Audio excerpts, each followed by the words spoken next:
Halo, apa kabar kalian semua? Kita kemarin udah unboxing ponsel dari Infinix GT 10 Pro ini. Dan emang kalau kita lihat dari segi harganya, Infinix GT 10 Pro ini terbagus dan juga terworth it di harga 3 jutaan rupiah. Apalagi dengan performanya yang ditenagi dengan SoC dari MediaTek Dimensity 8050 5G. Ponsel 5G di harga 3 jutaan dengan performa yang udah sangat mumpuni banget. Nah, yang pertama kita bahasnya dari segi bodinya ya. Ini buat feel genggam, ini terasa nyaman banget, enak, ringan dan juga lebih pas di tangan kalau kita bandingin dengan Infinix Note 30 versi regulernya. Ini juga buat finishingnya pakai finishing glossy, jadi nggak mudah kotor, nggak mudah ninggalin sidik jari kayak gini. Ditambah lagi buat tampilan gamingnya itu terasa banget buat ponsel di harga 3 jutaan rupiah.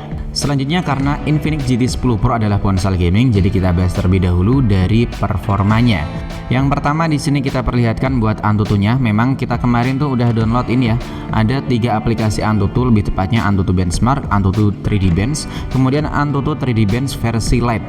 Tapi waktu kita buka aplikasinya buat cek skor, entah kenapa yang muncul ini dari Antutu Benchmark versi Lite-nya ya. Jadi ini skor Antutu yang dihasilkan dari Antutu Benchmark versi Lite. Antutunya nyampe 775 ribuan poin.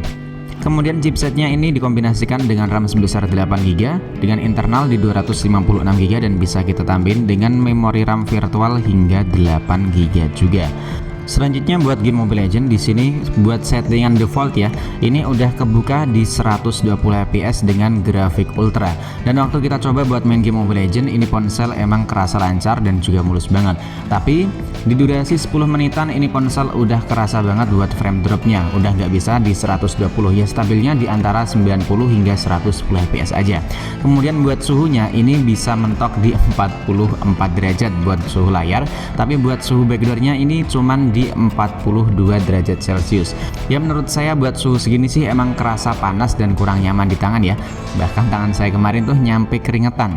Sedangkan buat game PUBG Mobile, ini ponsel bisa mendapatkan settingan grafik yang udah mantap banget.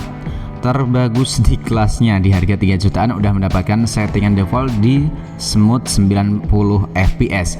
Dan buat gameplay PUBG Mobile dengan settingan smooth 90 fps di ponsel Infinix GT 10 Pro, menurut saya ponsel ini bisa berjalan dengan bagus banget.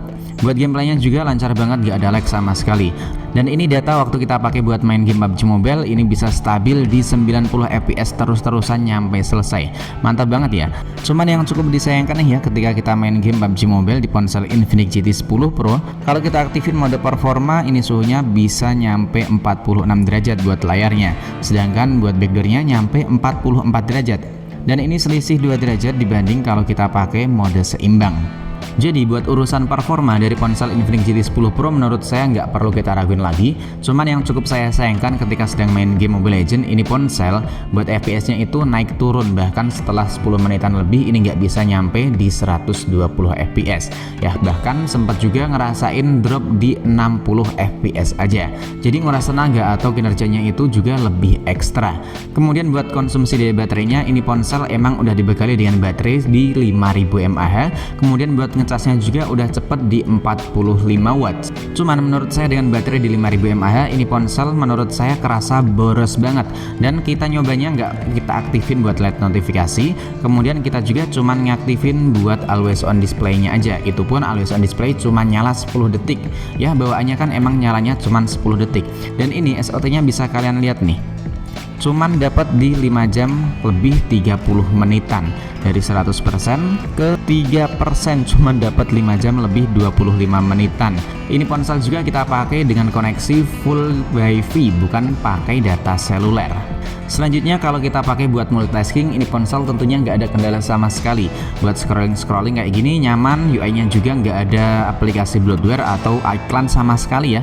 Jadi ini benar-benar pure, clean dan juga nggak ada iklan maupun aplikasi bloatware ya, kayak aplikasi-aplikasi bawaan lainnya gitulah. Dikit banget aplikasinya, jadi ringan dan juga nyaman banget buat kita pakai. Bahkan buat kita yang suka nonton video, ini ponsel tentunya udah enak banget ya. Buat layarnya karena udah pakai panel AMOLED, layarnya juga cukup luas di 6,6 inch, gak nyampe 6,7 inch.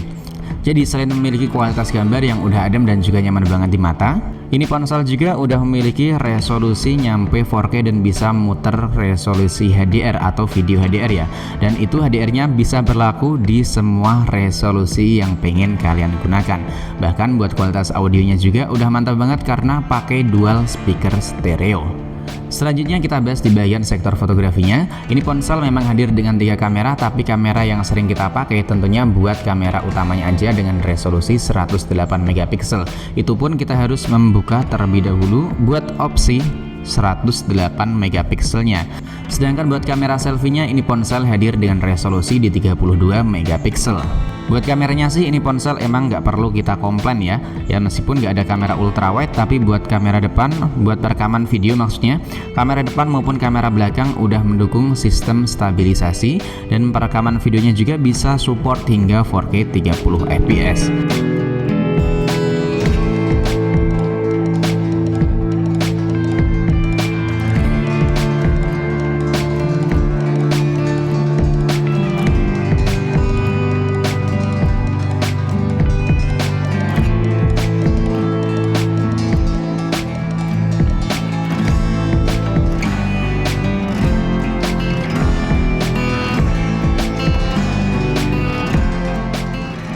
Kalau ini resolusi 4K-nya, kerasa banget buat goncangannya kalau kita lihat langsung dari display ponsel Infinix GT 10 Pro.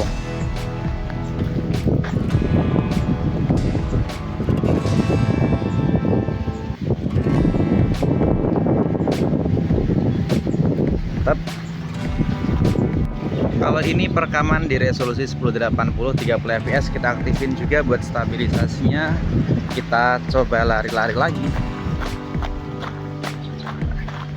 kayak gini kalau sambil lari-lari, dan ini buat fokusnya.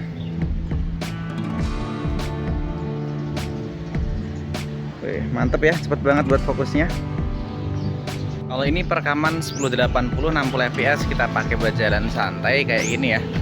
Hasilnya kayak gini, kelihatan smooth banget sih di resolusi 1080 60 fps nya. Kayak gini hasilnya.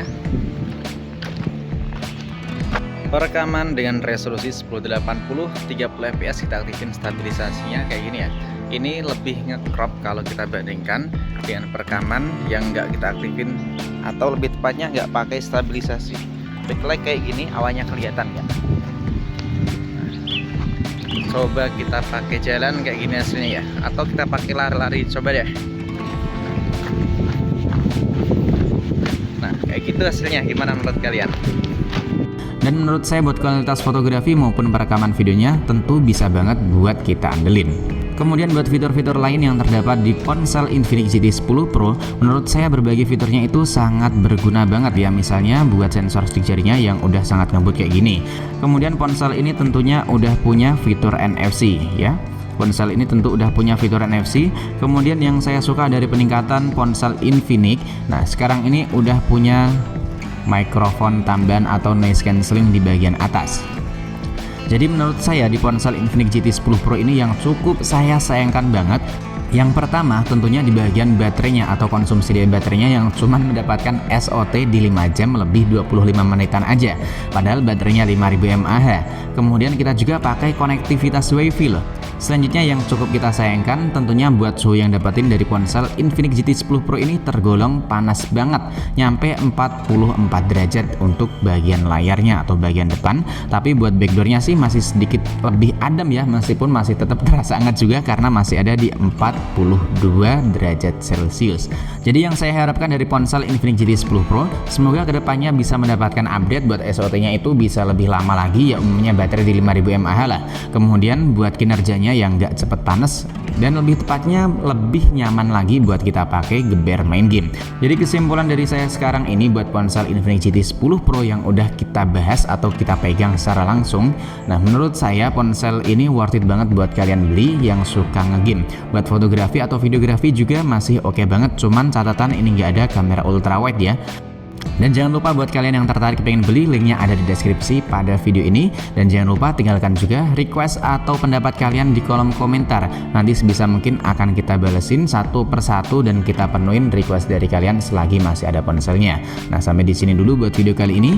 Sampai jumpa lagi di video selanjutnya.